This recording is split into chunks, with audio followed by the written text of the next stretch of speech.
Hi friends, welcome back to my channel IAS with me. So, Polity Class 10th NCRT సిరీస్లో already previous video power sharing complete lesson power sharing అయితే discuss చేసాము. In this video we're going to look at the second chapter, that is federalism. So ఈరోజు ఈ federalism చాప్టర్లో మనం federalism గురించి ఏంటి, ఒక కంట్రీ ఎలా ఉంటే దాన్ని ఫెడరల్ కంట్రీ అంటాము, ఇట్ ఈస్ ఫాలోయింగ్ ఫెడరలిజం అంటాము అనేది డీటెయిల్డ్గా చూద్దాం. సో దానికి ఫస్ట్ ఏం చేయాలి అంటే అసలు ఫెడరలిజం అంటే ఏంటి అర్థం చేసుకోవాలి. అసలు ఫెడరలిజం అంటే ఏంటి? So let's understand the term what is federalism. ఈ వీడియో నేను ఓన్లీ పర్టికులర్గా ఫెడరలిజం ఎక్స్ప్లెయిన్ చేస్తున్నాను. మొత్తం కంప్లీట్ లెసన్ చేస్తుంటే చాలా లెంతీ అవుతుంది కాబట్టి నేను ఏం చేస్తున్నానంటే లెసన్ని టాపిక్స్ వైజ్ డివైడ్ చేసి చిన్న చిన్న వీడియోస్కి అయితే ఎక్స్ప్లెయిన్ చేస్తాను. సో వాట్ ఈస్ ఫెడరలిజం అంటే let's understand. Let us get back to the contrast between Belgium and Sri Lanka. So ప్రీవియస్గా ఫస్ట్ లెసన్ పవర్ షేరింగ్లో బెల్జియం కంట్రీ గురించి at the same time Sri Lanka గురించి కూడా చూసాము. సో అక్కడ ఏమైంది, బెల్జియం ఏమో చాలా ఇన్నోవేటివ్గా గవర్నమెంట్ని ఫ్రేమ్ చేసుకుంది, వేరే శ్రీలంకలో మాత్రం సిన్హాలా వాళ్ళ యొక్క డామినేషన్స్ తమిళ్స్ వాళ్ళకి ఎంతో ప్రాబ్లం అయితే క్రియేట్ చేసింది.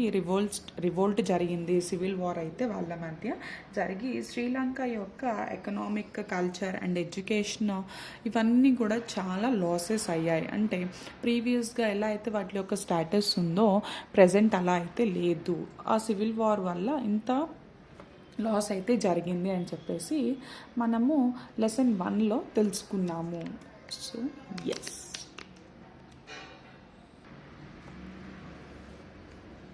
you would recall that one of the key changes made in the constitution of Belgium was to reduce the power of the central government and to give these powers to the regional government. So మనం ఏం గమనించాము, ఈ Belgium ఏం చేశారు అంటే central government అంటే power అంతా సెంటర్లోనే concentrate అయి కాకుండా స్టేట్కి కూడా పవర్ని షేరింగ్ చేశారు.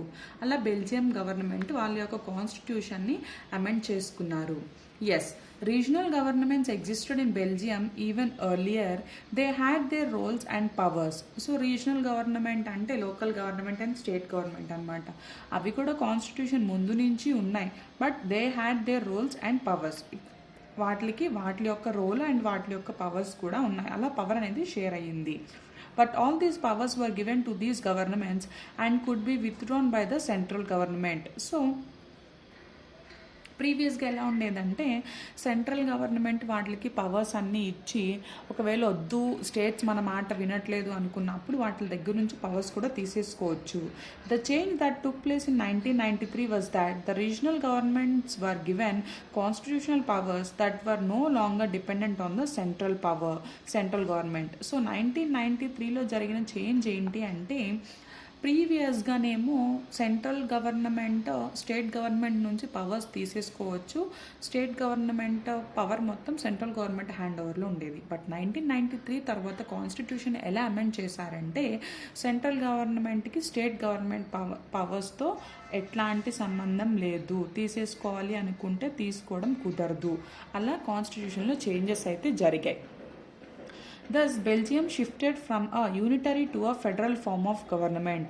సో బెల్జియం ఎలా షిఫ్ట్ అయింది అంటే ప్రీవియస్గా యూనిటరీ అంటే ఓన్లీ సెంటర్లో మాత్రమే దాని యొక్క పవర్ అనేది ఉండేది. బట్ తర్వాత ఎలా షిఫ్ట్ అయింది అంటే యూనిటరీ టు ఫెడరల్ అంటే ఏంటి అంటే సింపుల్గా both state and both center and state have their individual powers. అలా సెంటర్ పవర్ సెంటర్కి, స్టేట్ పవర్ స్టేట్స్కుంటే దాన్ని మనం ఫెడరల్ అంటాము. సో ప్రీవియస్గా అయితే ఎవరు ఓన్లీ సెంటర్కి మాత్రమే పవర్స్ ఉండేవి, అప్పుడు దాన్ని యూనిటరీ అనేవాళ్ళం. సో అసలు basic difference between unitary and federal ఏంటి అంటే ఓన్లీ సెంటర్కి మాత్రమే పవర్స్ ఉంటే దాన్ని యూనిటరీ అంటాం, బోత్ సెంటర్ అండ్ స్టేట్కి పవర్స్ ఉంటే దాన్ని ఫెడరల్ అంటాము. సో బెల్జియం ఏమైంది, యూనిటరీ నుంచి ఫెడరల్గా దాని యొక్క గవర్నమెంట్ని షిఫ్ట్ చేసుకుంది. Sri Lanka continues to be for all practical purposes. Sri Lanka మాత్రం అన్ని వాటికి unitary system, whereas the national government has all the powers.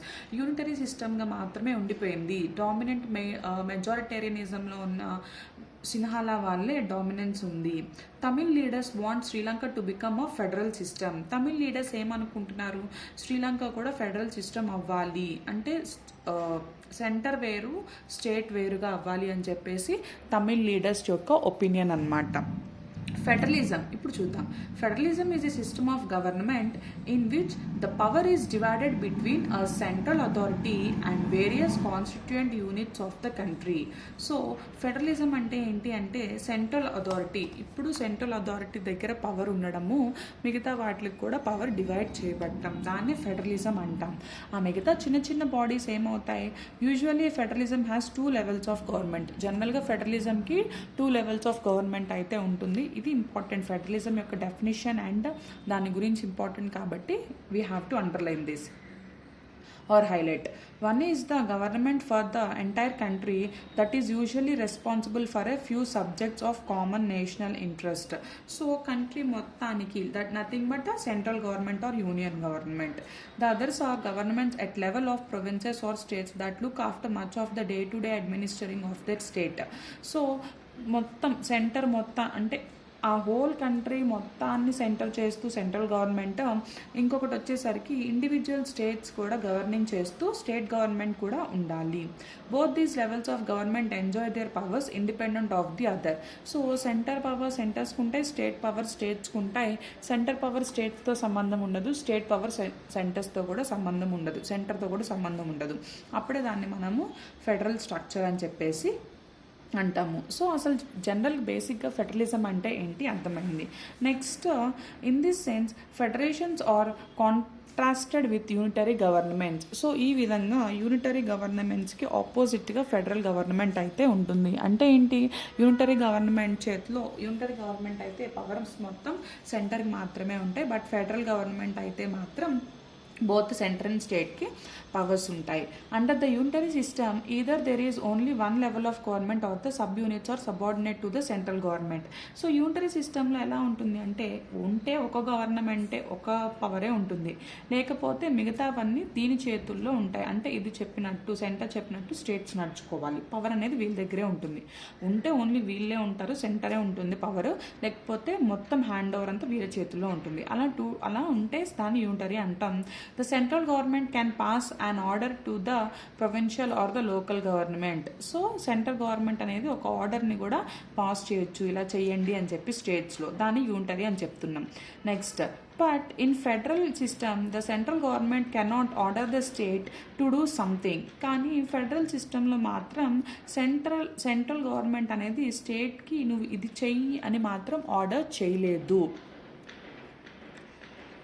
State government has powers of its own for which it is not answerable to the central government. So state government కి దాని own powers దానికి ఉన్నాయి and answer చేయాల్సిన అవసరం అయితే లేదు. అలా ఉంటే దాన్ని ఫెడరల్ స్ట్రక్చర్ అంటాము.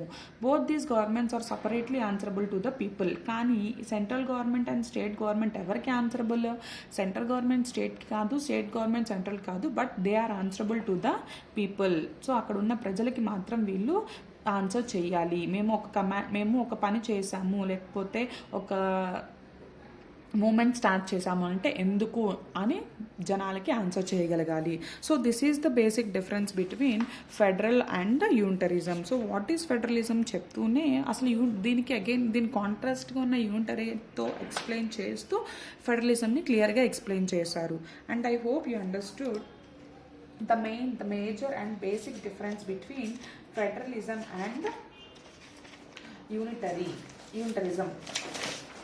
గవర్నమెంట్. ఇక్కడ ఒకసారి మళ్ళీ నేను డ్రా చేసి I will try to explain you once again in brief.